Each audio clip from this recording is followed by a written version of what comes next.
Ay, pero pakatapos na, amo na ito.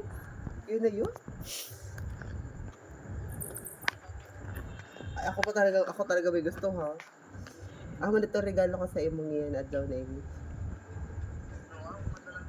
Amo gusto mo?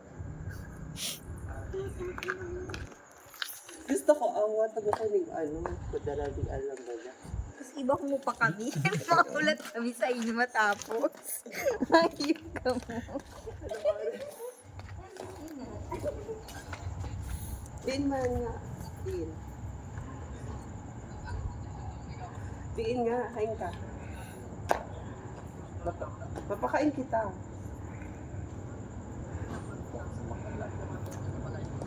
Sa balay lang kita niyo. Kaya ako sa kumadi ka na, ako sa bagsakan. Para ma-meet mo naman ako. Tabo ka man, may ka ba iliyin? Ha?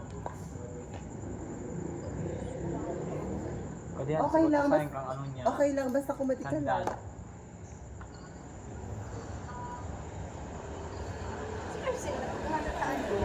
Hindi sa may bagsakan mo. Hindi, mag-open yung duwa talaga. Nakita mi kanina sa tigsan niya sa GCB. Itoon siya te sa gilid. Ang tigsan ko siya. Ito naman sa imo man. Halata man na siya yun. Hindi sa may anyo daw sa Saka Tres itoon siya. Marias sa Tres Itoon siya Marias sa sa store. Itoon man siya. Sa store sa Ma'am Gonzales. Rachel. Nauna si siya, Si Arcel. Gumawa ka sa Arcel. Sabi ko nga